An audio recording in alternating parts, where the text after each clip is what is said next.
Welcome back. You're listening to Temple High School football on KTIM and K1017, presented by Scott & White Healthcare. I'm Jamie Garrett, back in the pregame show, brought to you by the French Quarter on North 3rd in Temple. Here for the pregame coaches interview, and you can always tell how far into a football season you are by how much of a coach's voice is left. And you can tell it's second week of the playoffs here as Coach Spradlin. We'll try to get the microphone close to you this morning so you don't have to use what you got left. But certainly an exciting time for Temple, doing something that hasn't been done for a good number of years last week, and certainly looking to keep that trend going this week. How was the week of practice this week? How's everybody doing? Jamie, it was a great week of practice for us this week. Our guys, I know I keep saying this, but they've been totally focused on the mission at hand and totally focused on Houston Stratford. We're excited about being where we're at right now. Got a tough task ahead of us. We know that, but so do they. And, it's just one of those, like you and I talked earlier, it's one of those rounds in the playoffs where you've got two undefeated district champions facing off. Here we're on the second round. Let's go. Now, they started off the season 0-3, Houston Stratford. Was that kind of like we've seen with some other teams you played this year? Was that a result of scheduling tougher competition? Was it a result of injuries, or did they just kind of something click once they got to district? Well, I think some of it for them, number one, was scheduling. They Ridge Point, who is still obviously in this and could be a potential next round opponent, is 11-0, and they. They played them early on, and they were a team a year ago that went 5 rounds, went 4-1 in the playoffs, and so they were kind of graduated some kids, and you can see that they played themselves back into that to where they're at right now. I mean, they started a couple of young kids on defensive line. Those kids are playing extremely well right now, and it's just kind of what happens sometimes when you reload. They were very competitive in those games, so it wasn't like they went out and looked bad, but. Tough team, and you and I have talked about it, and we are too, and here we go. We got potential rain tonight and all that kind of stuff, so we'll see what happens and get ready to rock. If we see a lot of rain tonight, this could look like something that resembles actual football, from 10, 15, 20 years ago with two teams running the ball, because Stratford, they've got some big guys up front, and they love to run the ball. Well, they're huge, Jamie. I know Scott talked about it on the show Tuesday, but kind of, they're just going to line up, try to pound it. They've got some 6'5" guys, some 270, 280 guys, big up front defensively. It really is a game tonight that's going to come down to the trenches. And you know how I am. I always think it does anyway. But, this is one of those where the matchups are, big guys versus big guys, and we've got to come out on top. And certainly that offensive line, a younger offensive line to start the season, but, they say nobody's a freshman anymore, nobody's a sophomore anymore. We get into playoff time, and they've played remarkably well, and you know this because we don't mention them a whole lot during those 48 minutes of the game because they're not doing anything to lose the game. They're just out there doing their jobs, very businesslike. It has been. Those two sophomores have been playing a lot up front for us defensively. Done a great job. Of course, Gilberto and Sergio, the law firm, have done a great job for us. We're going to have to win that battle up front, Jamie. And our linebackers are going to have to play well. Our secondary guys are going to have to fit.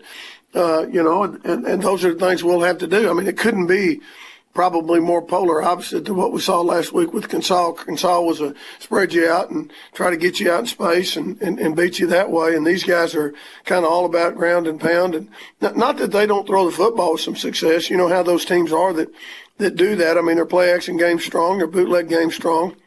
So you can't they're not one dimensional, but they're gonna try to set you up by running the football. Well, they've got a couple of guys with not a lot of pass attempts at the quarterback position. Do they rotate, or was that just a matter of somebody coming in and taking somebody's job at some point? Well, they were rotating them early on, and then they kind of lit on one guy, and then he wound up getting hurt. So they actually have played 3 quarterbacks, and all 3 of them have had significant playing time.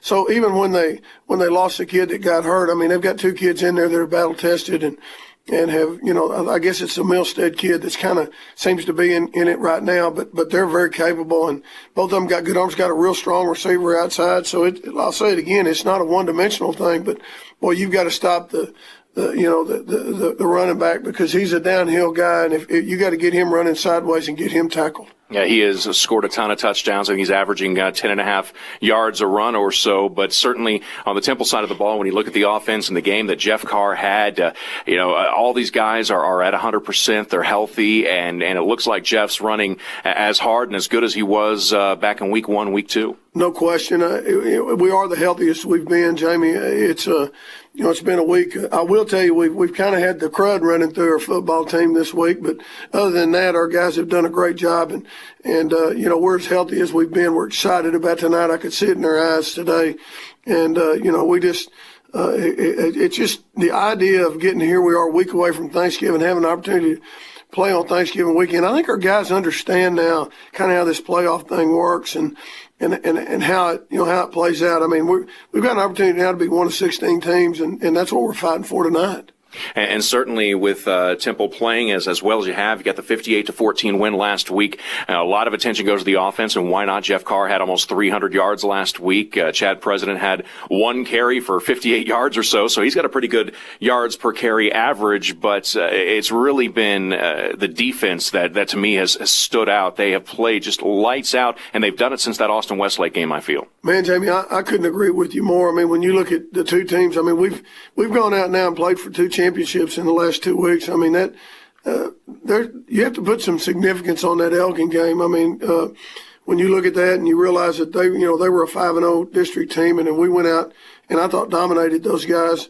And then you look at what they did last week. I mean, went out and beat a very good College Station football team, one that actually everyone thought that would roll over Elgin. So, our last 2 weeks we've played extremely good football. It's going to take that now from now on out.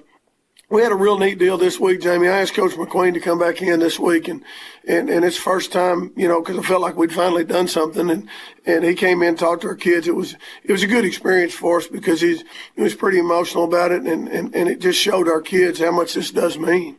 Yeah, and certainly when you've got that legacy there and you're building on it now, doing things a lot different than it looked, 20, 25, 30 years ago when, Temple was running that wing tee and running the ball a lot. But, that's the thing about this Temple team is you look at the formations you run a lot of times. You're running it out of the shotgun, doing zone reads and spreading the field out. But then you look down and you've got 8 pass attempts for the game and 500 plus yards rushing. It's got to be a good, pretty good option thing to have where you're spread out. You can throw it or run it. Well, Jamie, we went into the game anticipating throwing the football. I mean, I think you saw that in the opening drive. I mean, we threw the touchdown pass to Davion.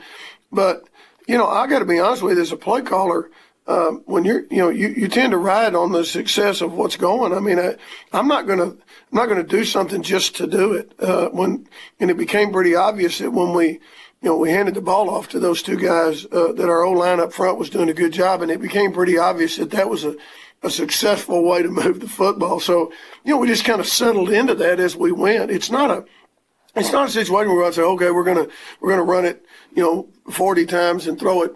We just don't do that. We're going to take what we get and what they give us. And quite frankly, the other night we had an opportunity to score a lot of points running the football. Yeah, and certainly it's nice having both those options. If one's shut off, you've got that other one to go to, and each one seems better than the other. But we'll take a break. We're not going to take too much of your voice. We'll come back real quick, talk about a few individuals, and we'll wrap things up as we're here in the pregame show brought to you by the French Quarter on North 3rd in Temple. Our game presented by Scott & White Healthcare. We'll take a break. Back with more with head coach Mike Spradlin right after this on KTEM and K1017. Welcome back. You're listening to Temple Wildcats football on KTEM and K1017, presented by Scott & White Healthcare. Our pregame show brought to you by the French Quarter. Stop by and see Dan and Cindy, open Monday through Friday from lunch until 8 p.m. I stopped in last week and had a chicken fried steak, but we're a couple minutes away from kickoff tonight, and certainly the second time back here at Merrill Green Field this year. So the weather forecast looks somewhat similar. I'm hoping here in a little bit we don't have any weather delays or anything like that. But when you look at the way that Temple has handled some adversity this year, you had bus problems with your first road game of the season. Next week you get out, play 7 games, and it's canceled. Does playing at the same stadium as you kind of played out earlier this year, or dealing with not 1 but 2 weather delays earlier in the year, does stuff like that, the adversity along the way, does it really help should you face some of that adversity tonight? Jamie, I think it does. I I've always been a believer. I mean, it's kind of gotten to the point now where nothing shakes us. I mean, we just rally up and go to work. And I think that's what good football teams do. You're exactly right. This has been a funny year. I mean, when I sit down and you brought up a couple of them I'd even forgotten about, but it's, when I think about some of the things that we've had to overcome, and it's been a year where nothing's been given to us. I mean, we had to fight every step of the way for a district championship. We're having to fight now. We happen to, quite frankly, be in not self-proclaimed. I mean, most pundits claim it's the toughest region in the state now. We're one of those tough teams in this region, and so is Stratford. But, we're overcoming a lot of stuff, and I feel real good about the way we've done it. I'm not concerned or nervous tonight about any delays or anything like that. I think our guys will handle them well. And when you look at the leadership of this team, the senior leadership with Chad President, Jeff Carr, he's certainly not a vocal guy, you've said time and time again, but he leads by example. And Chad, what I love about him is he's unflappable. Whether you're in a tight game towards the end or you're up by 30, his demeanor is the same on the field. And I would imagine, whether it's younger guys or even fellow seniors, that's got to be a very calming effect on the team as a whole. Jamie, I think our team's kind of unflappable. I mean, we just haven't been a team that's allowed. I mean, I think back to the really kind of the first test was that Westlake thing. And, we had a rain delay we couldn't get out and warm up. And we actually came out and warmed up about 7:20 and stayed on the field for the kickoff. That was kind of a weird deal. Then the next week against Bryan, we fought through all that. It's just, I've been we're just kind of as a team unflappable. And I think some of it's because we don't get all frustrated, and I don't put a lot of emphasis on it. It is what it is. And I always talk to our guys about controlling things you can control. We can't control the weather. We can't control buses, all those kind of things. We just got to roll with it and get ourselves ready to play. And, and in addition to those lows that you may face, whether it's distractions, whether it's, a loss at Austin Westlake early in the year, the demeanor of the team, the body language of the team really doesn't change. I mean, you couldn't tell by looking out on the field last Friday what the score was based on the body language until the whistles had blown and the celebration began. So it's got to be comforting to you to know that this team is on a mission. Very. And you couldn't have hit it more the nail more on the head. It's just a mature group of guys, that a mature group of leaders in a mature football team, and we'll have to fight through the adversity tonight. I mean, that's what games are consistent of, and I'm very, very comfortable that our guys will be able to rise to that challenge just like they have all year. Something that I was going to ask Tuesday during the coaches show, but ran out of time and just completely forgot. I noticed on the field last Friday after the win, it was a huge celebration. They had the trophy out there. Everybody was jumping up and down, having a great time over with the fans.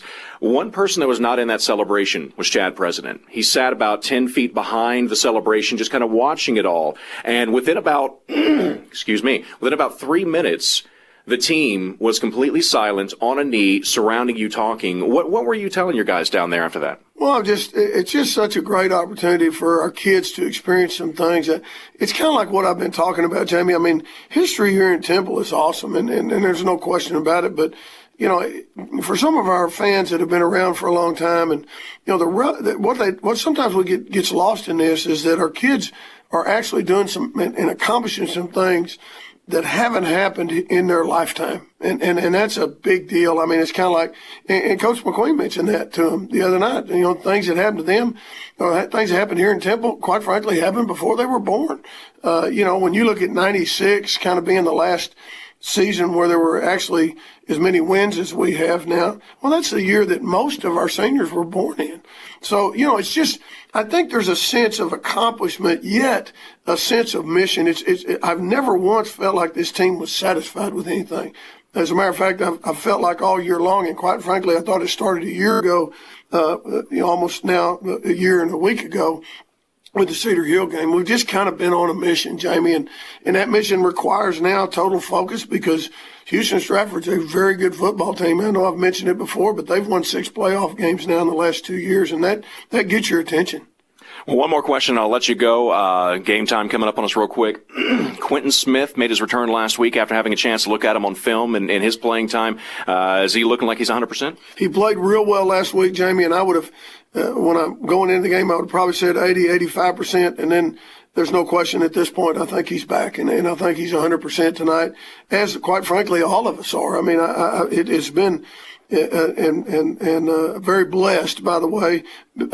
We've had a relatively injury-free season, so we're going to hope and keep that trend stays alive, and hope that our guys tonight get out there and have an opportunity to do something special again. All right, that's coming up here very soon. The pregame show about to come to a close. We'll get the kickoff going here in just a little bit from what we hope is a lightning-free Merrill Green field tonight. Coach Mike Spradlin, head coach of the Temple Wildcats, thank you so much for your time. We'll get back to programming here with Gene Pemberton and myself from Bryan right after this on News Radio 1400 KTEM and K1017.